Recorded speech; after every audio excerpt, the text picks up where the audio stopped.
But this recording, the one that we're talking about tonight, happened 2 years after the band split up. 1987, we played our last show in May. And in the summer of 1989, our friend Pat Mills had a 4-track cassette machine in his basement and said, hey, if you guys want to record. And we thought, wow, to get a decent recording of our songs, that would be really cool.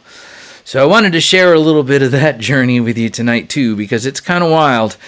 This is one of two pictures from that recording session. You can see Pat's big old mixing board over there and all the outboard gear, and carefully velcroed on the top of the mixing board is the 4-track cassette machine so that it wouldn't fall off. And here we are working on a couple of tweaks to the recorder. Now, there's 4 people in the band. There's like 10 drums and all the cymbals and all that. Nowadays, they would each have their own channel, like the studio here.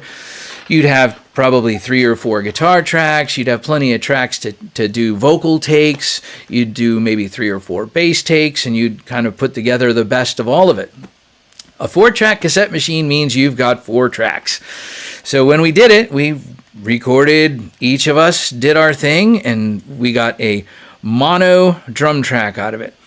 This is what a 4-track cassette machine looks like. That's it. That's what this recording started on.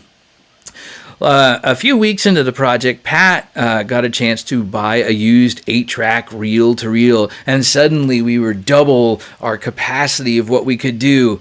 And I thought, oh my goodness, this is crazy. We can overdub guitars. We can do harmonies. We can do all of that stuff. And so these are the original, what are they, 1/4-inch reels, right? Yeah. 1/4-inch reels that have the 8 tracks that we started with here in the studio. And some of it started on that 4-track cassette. So back in 2002, Pat and Maura Mills moved to South Carolina around 2000. And he took all of his gear from Plainfield, Connecticut with him and still had those reels. And I bought me this fancy schmancy digital recording workstation. And I was like, hey, let's get together and transfer those 8-track reel-to-reels and put them on the digital workstation. This would be awesome. So we did. It was September of 2002, and I remember I picked up the phone to call Matt Bully on the way home. And I left him a message, good old-fashioned voicemail on the tape. And a few days later, he passed away from the lung infection that took his life. And I have to admit, for a lot of years, I didn't really have the heart to do much of any of that.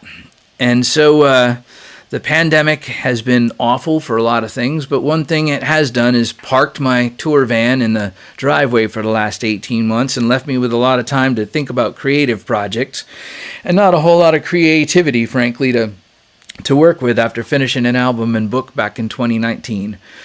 And so I started thinking about the Nor'easter project again, and I had these files that I'd carefully saved, and somehow or other they had made their way into Dustin's hands as well as mine. Now, one of the things about being here at Cabin Studios, this is the home of my dear friends Les and Stephanie Thompson. Stephanie is Dustin's mom, and Les is one of the founding members of the Nitty Gritty Dirt Band, and that their platinum record hangs in the studio just over on the other side of this wall for the Will the Circle Be Unbroken album. It's a testimony to a young band catching lightning in a bottle, perhaps, but it's also sort of a reminder of doing high-quality work, even with low-tech equipment, is more than a little bit possible. It actually can make its own kind of magic.